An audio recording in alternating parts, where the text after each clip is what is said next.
నేను Yashoda. Welcome to Pallavi TV. బిడ్డను బాపు గెంటేశారు, దిగిపో అంటూ కారు నుంచి దించేశారు. గులాబీ కార్యకర్తలు ఏది జరగొద్దని అనుకున్నారో అదే జరిగింది. కవిత ఏం కోరుకున్నారో సరిగ్గా అదే జరిగింది. బీఆర్ఎస్ లో కవిత తుఫాను తీరం దాటింది. కవిత 100 రోజుల ఎపిసోడ్కు ఎండ్ కార్డ్ పడింది. బీఆర్ఎస్ పార్టీ నుంచి కవితను సస్పెండ్ చేస్తూ పార్టీ అధినేత, ఆమె తండ్రి కేసీఆర్ నిర్ణయం తీసేసుకున్నారు. ఇది బీఆర్ఎస్ లో భూకంపం అని చెప్పొచ్చు. ఈ నిర్ణయంతో కల్వకుంట్ల కవిత బీఆర్ఎస్ లో కలవకుండా మిగిలిపోయింది. కవితను సస్పెండ్ చేస్తూ బీఆర్ఎస్ రిలీజ్ చేసిన ప్రకటనలో ఏముందో ఒకసారి చూద్దాం.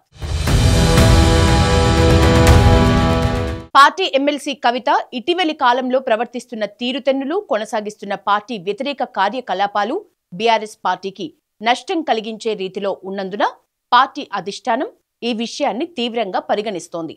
కవితను పార్టీ అధ్యక్షుడు కేసీఆర్ తక్షణం పార్టీ నుంచి సస్పెండ్ చేస్తూ నిర్ణయం తీసుకున్నారు అని బీఆర్ఎస్ తన అధికారిక ప్రకటనలో తెలిపింది. పార్టీ ఉంటే ఎంత, పోతే ఎంత, ఈ ఒక్క మాట కవితను పార్టీ నుంచి పీకి పడేయాలనే నిర్ణయానికి ప్రధాన కారణమని చెప్పొచ్చు.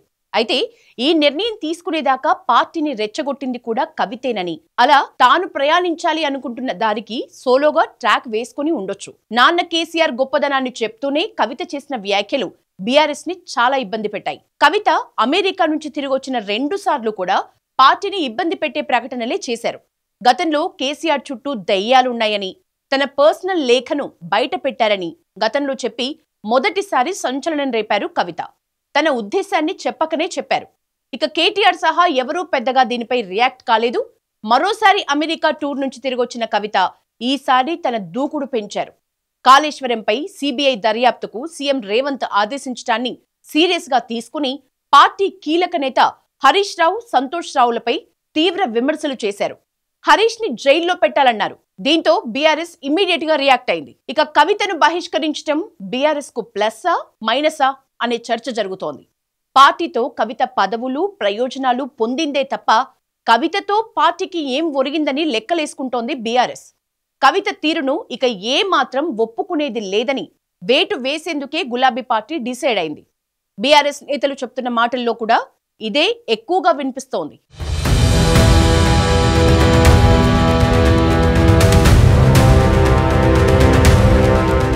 బీఆర్ఎస్ పార్టీ నేతల మాటల్లో చెప్పాలంటే హరీష్ రావు అంటే నిరంతర సైనికుడు, సంతోష్ రావు అంటే కేసీఆర్ కు భార్య శోభను మించి నిరంతరం సేవకుడు. వాళ్ళిద్దరినీ టార్గెట్ చేశారు కాబట్టే కవిత ఆరోపణల్ని బీఆర్ఎస్ సహించలేకపోయింది. దుర్మార్గమైన రీతిలో, ఎవరూ ఊహించలేని రీతిలో కవిత టార్గెట్ చేయటాన్ని బీఆర్ఎస్ సస్సేమిరా ఒప్పుకోవటం లేదు. ఇతర పార్టీల్లో అయితే వెంటనే యాక్షన్ తీసుకునేవాళ్లని, కేసీఆర్ మాత్రం ఆలోచించారని గులాబీ నేతలు అంటున్నారు. ఉద్యమంలో పనిచేశారు కాబట్టే కవితకు టైం ఇచ్చారని, అయినా కూడా కవిత తప్పు మీద తప్పే చేశారని అంటున్నారు. కవిత ఆలోచించి చేస్తున్నారా, అనాలోచితంగా వ్యవహరిస్తున్నారా తెలియటం లేదన్నారు party mouthpiece Dasoju Sravan. గతంలో కవిత వ్యవహరించిన తీరుకు, గడిచిన 100 రోజులుగా ఆమె మాట్లాడుతున్న తీరుకు చాలా తేడా ఉందన్నారు. కేసీఆర్ లైన్ దాటి కవిత ప్రవర్తిస్తున్నారని గులాబీ నేతలు అంటున్నారు. కేటీఆర్, హరీష్ ప్రతిష్టను దిగజార్చే రీతిలో కొద్ది కాలంగా ఆమె వ్యవహరిస్తున్నారని చెప్పారు. కేసీఆర్ చుట్టూ దయ్యాలున్నాయనటం ముమ్మాటికి తప్పే అంటున్నారు బీఆర్ఎస్ నేతలు. కవిత కొందరు వ్యక్తుల్ని టార్గెట్ చేసి ఆరోపణలు చేసినా చివరికి ఆమె కేసీఆర్ ని టార్గెట్ చేసినట్లుగానే భావించారు. కేసీఆర్ కు మంచి అంటూనే కేసీఆర్ కు చెడు చేస్తోందని, పార్టీ పైన, కేసీఆర్ పైన డైరెక్ట్ గా విమర్శలు, ఆరోపణలు చాలా తప్పని అంటున్నారు.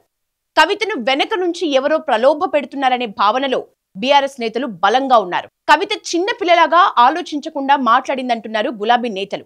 కాళేశ్వరంలో అవినీతి జరగలేదు అనటం, తప్పులకు హరీష్ రావుదే బాధ్యత అనటం కవిత చేసిన పెద్ద తప్పని చెప్పారు.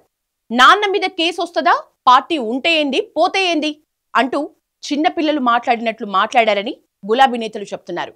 కవిత ఏ రాజకీయ శిబిరంలో ఉన్నా కూడా తమకు డోంట్ కేర్ అంటున్నారు బీఆర్ఎస్ నేతలు. కవిత హరీష్ రావు భుజం మీద తుపాకీ పెట్టి బీఆర్ఎస్ ను కాల్ చేసినట్లుగా బీఆర్ఎస్ అగ్రనేతలు భావించారు. ఇది తండ్రి బిడ్డ పంచాయతీ కాదు, వేళ్ళూనుకుపోయిన ఒక పెద్ద పార్టీకి, ఓ మహిళా నేతకు మధ్య జరిగిన గొడవ అంటున్నారు. పార్టీ కోసం, నమ్ముకున్న కార్యకర్తల కోసం కేసీఆర్ ఈ చర్య తీసుకున్నారని ఉద్యమ పార్టీ నేతలు చెప్తున్నారు. లక్షల మంది భవిష్యత్తును దృష్టిలో పెట్టుకుని కేసీఆర్ తీసుకున్న ఈ నిర్ణయం సరైందే అంటున్నారు లీడర్స్. కవిత జైల్లో ఉన్న రోజుల్లో కేటీఆర్, హరీష్ రావు చేసిన మంచిని హైలైట్ చేస్తున్నారు బీఆర్ఎస్ నేతలు. కవిత బెయిల్ కోసం కేటీఆర్, హరీష్ రావు చాలా ప్రయత్నించారని, అవసరం లేని లీడర్ల దగ్గరకు వెళ్లి కూడా బెయిల్ ప్రయత్నాలు చేశారని అన్నారు. ఎలా అయినా కవితను బయటకు తెచ్చి కేసీఆర్ మనసు కుదుట పడేసేందుకు కేటీఆర్, హరీష్ ప్రయత్నించారని గులాబీ నేతలు చెప్తున్నారు. అయితే బయటికొచ్చాక పార్టీని కవిత దెబ్బతీశారని, బీజేపీలో బీఆర్ఎస్ ను మర్జ్ చేస్తారని చెప్పటం చాలా పెద్ద తప్పని ఇప్పుడు అంటున్నారు లీడర్లు. బీఆర్ఎస్ లాంటి నదీ ప్రవాహంలో ఎందరు నేతలు పోయినా పార్టీ ప్రస్థానాన్ని, ప్రయాణాన్ని ఎవరూ ఆపలేరని గులాబీ నేతలు బల్లగుద్ది చెప్తున్నారు. కవిత లాంటి వాళ్ళు వ్యక్తి కాదు, వాళ్ళంతా వ్యవస్థలు అనేది విశ్లేషకుల మాట. ఇలాంటి ఏ మార్గం ఎంచుకున్నా తమదైన మార్కు చూపేందుకు ఆసక్తి చూపిస్తూ ఉంటారు. కవిత కోరుకున్నది కూడా అదే, కేసీఆర్ ఇచ్చింది అదే అంటున్నారు రాజకీయ విశ్లేషకులు. బీఆర్ఎస్ తనపై బహిష్కరణ వేటు వేయాలనే కవిత తీవ్రంగా ప్రయత్నించారని నాగేశ్వర్ లాంటి నిపుణులు విశ్లేషిస్తున్నారు. ముసుగులో గుద్దులాట ఉన్నంతకాలం ఏదీ తేలదు కాబట్టే కవిత దూకుడు పెంచిందని అంటున్నారు. ప్రభుత్వంపై పోరాడే లిస్టులో కవిత రూపంలో మరో పార్టీ చేరబోతోందని విశ్లేషిస్తున్నారు. కవిత సోలో ఫైట్ ఎలా ఉండబోతోంది అనేది ఇప్పుడు అత్యంత ఆసక్తికరంగా మారింది. కవిత కాంగ్రెస్ పార్టీని ఎలా నిలదీస్తారు, రేవంత్ ప్రభుత్వ విధానాల్ని ఎలా ప్రశ్నిస్తారు, తన జైలు జీవితానికి కారణమని ఆమె భావిస్తున్న బీజేపీతో ఆమె వైఖరి ఎలా ఉండబోతుంది, తనను బహిష్కరించిన పార్టీపై పార్టీ అధినేత తన తండ్రి కేసీఆర్, తన అన్న కేటీఆర్ పై ఆమె ఎలాంటి ఆరోపణలు చేస్తారు అన్నది చాలా ఆసక్తికరంగా మారింది.